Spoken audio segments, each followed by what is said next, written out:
جگہ دے دیں. بسم اللہ الرحمن الرحیم.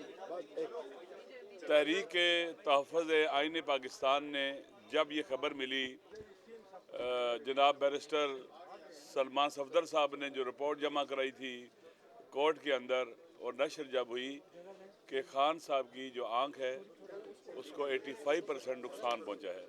85% نقصان کا معنی یہ ہوتا ہے کہ پوری آنکھ ضائع ہو چکی ہے, بینائی چلی گئی ہے.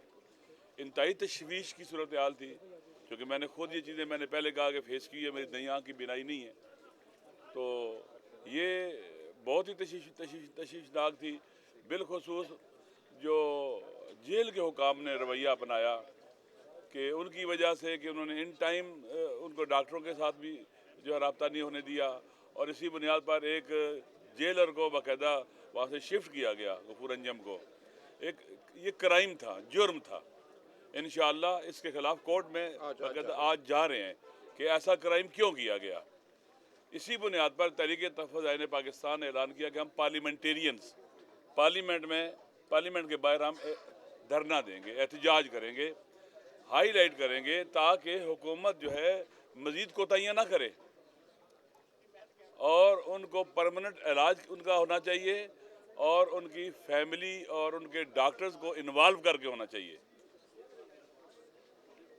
یہ ایک جینون کیا ڈیمانڈ تھی. پورے پاکستان کے لوگ چاہے مخالف چاہے موافق سارے پریشان تھے.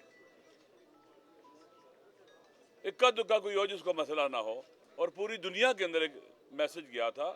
پوری دنیا میں چونکہ عمران خان ایک شناختہ شدہ شخصیت ہے اور ایک نیچرل چیز تھی, لیکن کیا ہوا, ہمارا یہ مطالبہ تھا پارلیمنٹ میں جب ہم بیٹھے آگے, جمعے کے بعد ہمیں باہر نکلنا تھا, دروازے بند کر دیے گئے.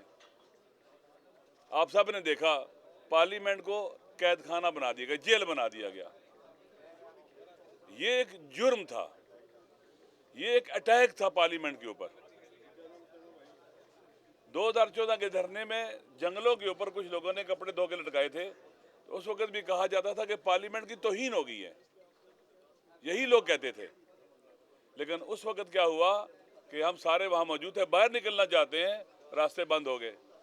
راستے بند ہونے کے ساتھ ساتھ اور بھی بندشیں ہوگی. میں وہ توقع رکھنی چاہیے, اس کے اوپر میں بڑا ہم نہیں کہنا چاہتے, لیکن اور بھی بہت سی بندشیں ہوگی وہاں پر ہمارے لیے. ہم پارلیمنٹ کے اندر بند ہو گئے, ہمارے جو ایم این ایز تھے وہ لاجز میں بند ہو گئے, جو کے پی کے دوست تھے وہ کے پی کے ہاؤس میں بند ہو گئے, اور ایف آئی آریں کرنا شروع کی گرفتار کر کے. 780 کی ایف آئی آریں کاٹی گئی ہیں. بعض لوگوں کو ابھی جوڈیشل کیا ہوا ہے, ایم این اے ہیں شفقت صاحب اور ایم پی ایز بھی ہیں. آپ دیکھ لیں کہ 780 دہشت گرد ہیں, یہ دہشت گردی کی ایف آئی آریں کاٹی گئی ہیں. اس کو فاشزم نہیں کہیں گے تو اور کیا کہیں گے. توقع یہ تھی کہ ہمارے حکمران اس انتہائی پرامن احتجاج کو, ہم کوئی راستہ بھی بند نہیں کرنا چاہتے تھے. آپ کو معلوم ہے کہ پارلیمنٹ کے باہر کھلی جگہ موجود ہیں, گھاس موجود ہے, سبزہ موجود ہے, وہاں بیٹھ سکتے تھے, اپنا احتجاج ریکارڈ کرانا تھا ہم نے. لیکن انہوں نے جو رویہ اپنایا وہ انتہائی غیر قانونی اور غیر آئینی تھا. اب آپ کو پتہ ہے کہ ماہ رمضان شروع ہو گیا ہے. خان صاحب کی جو آنکھ مکمل بینائی چلی گئی ہے, اس کے حوالے سے بہت کنسرنز تھے محمود خان صاحب کے. انہوں نے کہا کہ اگر یہ بات سچ ہے کہ مکمل بینائی چلی گئی ہے اور کوئی امپرومنٹ نہیں ہے بالکل ہی, تو میں بھوک ہڑتال دوں گا, بھوک ہڑتال یہاں کروں گا. اور جہاں تک مجھے یاد پڑ رہا ہے کہ تا دم مرگ بھوک ہڑتال کروں گا. اتنا کنسرن ہے ہمارا. الحمدللہ وہ جو صورتحال تھی کہ بالکل بھی نہیں چلی گئی ہے 85%, اس سے تھوڑی بہت امپرومنٹ ہے ابھی ہوئی ہے, تھوڑی بہت. لیکن آپ جانتے ہیں کہ ان حکمرانوں نے کیا کیا, نہ فیملی کو آن بورڈ لیا, نہ ان کے ڈاکٹر کو آن بورڈ لیا, کسی کو آن بورڈ نہیں لیا, اور اسی ابہام کو باقی رکھا. اور اس بنیاد کے اوپر آج تک یہ ابہام باقی ہے.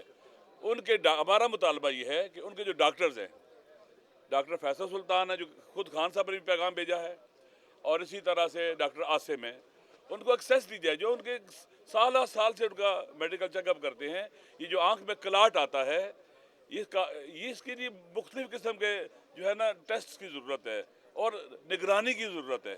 یہ سادہ چیز نہیں, آنکھ بہت حساس چیز ہوتی ہے. اس لیے ہمیں ہماری دعا ہے, ہمیں خوشی ہے کہ خان صاحب کی آنکھ کی بینائی واپس آ جائے, امپرومنٹ تھوڑی سی بھی ہو, ہمیں خوشی ہے, ہر ایک کو خوشی ہے. لہٰذا ماہ رمضان بھی ہے, ہم اپنا جو دھرنا پارلیمنٹ میں دیا ہوا تھا اس کو ہم ختم کریں گے, اور اگلے مرحلے میں پھر ہم انشاءاللہ تحریک توحید پاکستان کی طرف سے ڈیفرنٹ اقدامات کر سکتے ہیں اور کریں گے انشاءاللہ. ہمارے پاس ٹائم ہے. ہمارا مطالبہ جو فیملی کا مطالبہ ہے, جو ان کا عدم اطمینان ہے, وہ جب تک پورا نہیں ہوگا اور خان صاحب کے ساتھ براہ راست ملاقات نہیں ہوگی. دیکھیں میں قرآن کی آیت بھی پڑھ دیتا ہوں. حضرت ابراہیم علیہ السلام اللہ کے اولی العزم نبی تھے. خدا سے کہتے ہیں رب ارنی کیف تحیی الموتى, خدایا مجھے دکھا تو مردوں کو کیسے زندہ کرتا ہے. قال اولم تؤمن, خدا نے کہا کہ تیرا ایمان نہیں ہے. کہا کیوں نہیں. قال بھلا میرا ایمان ہے, کیوں نہیں ایمان. ولکن یطمئن قلبی, دیکھ کے مجھے اطمینان قلب ہوگا, دیکھنے سے اطمینان ہوگا. اگر ہمارے حکمران چاہتے ہیں کہ یہ مسئلہ جو پوری دنیا میں اٹھا ہوا ہے, پوری دنیا کے کنسرنز بنے ہوئے ہیں, یہ مسئلہ حل ہونا چاہیے, تو دیکھنا ان کے کون دیکھیں, ان کے ڈاکٹرز دیکھیں جن کو انہوں نے خود کہا کہ ابھی پیغام جو ان کا ہے کہ میرے ڈاکٹر آج میرے ساتھ ہیں, مجھے دیکھیں, وہ میں ان سے ملنا چاہتا ہوں. اپنی صحت کے بارے میں ان کے کنسرنز ہیں. کوئی آدمی بھی اپنی صحت کے بارے میں تعلق نہیں ہو سکتا. جب عمران خان صاحب کہہ رہے ہیں میرے کنسرنز ہیں, اس کا مطلب ہے کنسرنز ہیں. اسی طرح سے ان کی فیملی کے لوگوں کی ملاقات ہونی چاہیے. یہ تو بالکل کیا اسے کہتے ہیں آپ کے, میں کہتا ہوں کہ سخت بے رحم انسان یہ کر سکتا ہے. سب کی بہنیں ہیں, سب کے بھائی ہیں, ہم پاکستانی مشرقی لوگ ہیں. مشرقی تہذیب کے اندر آپ کو پتہ ہے کہ بہنوں کے بھی بہت کنسرنز ہوتے ہیں. ایسے بہنیں بھائیوں سے لا تعلق نہیں رہ سکتی. ان کے دکھ, بھائیوں کے دکھ بہنیں اپنے دکھ سمجھتی ہیں. اس لیے جو بھی ان کے مطالبات ہیں جن سے ان کو اطمینان ملے, یہ سارے کے سارے اقدامات ہونے چاہیے انشاءاللہ. ہمیں امید ہے, ہم دعا کرتے ہیں, پہلے بھی لوگوں نے بہت دعائیں کی ہیں, تمام بیماروں کی شفا یابی کے لیے دعائیں کی ہیں, خان صاحب کے لیے دعائیں کی ہیں, اور دعاؤں کا بھی اثر ہوتا ہے. ہمیں امید ہے خداوند متعال بہتری لے کے آئے گا. اللہ تعالیٰ بڑا کریم رب ہے, وہ اپنے لوگوں کی, مظلوموں کی دعائیں کبھی بھی نہیں ٹالتا, وہ دعاؤں کو مستجاب کرتا ہے. خود اس نے کہا ادعونی استجب لکم, تم مجھے پکارو, دعا کرو, میں جواب دوں گا تمہیں. انشاءاللہ مجھے امید ہے کہ خالق کائنات ان کی آنکھوں کو بہتر سے بہتر کرے گا, پہلے کی طرح کر دے گا, اچھی ہو جائیں گی. ہماری خوشی ہے اسی میں. ہم خدا نہ خواستہ نہیں چاہتے کہ خان صاحب کی آنکھیں خراب ہی رہنی چاہیے, نعوذ باللہ من ذالک. نہیں, ٹھیک ہونے کی امید بھی ہے, اور انشاءاللہ العزیز مجھے امید ہے کہ بہتری ہوگی. اور بالخصوص جب وہ کہتے ہیں کہ ان کا علاج اسلام آباد کے شفا انٹرنیشنل میں ہونا چاہیے, وہاں کے ڈاکٹر کمپیٹنٹ ہیں, وہاں کا ماحول اچھا ہے, آزاد ڈاکٹر ہیں, ان کے اوپر کوئی سرکاری ڈاکٹر نہیں ہے, ان پر کوئی پریشر نہیں آ سکتا. تو میرے خیال میں یہ مطالبہ جینوئن ہے, اس پر عمل ہونا چاہیے. آپ سب کا شکریہ.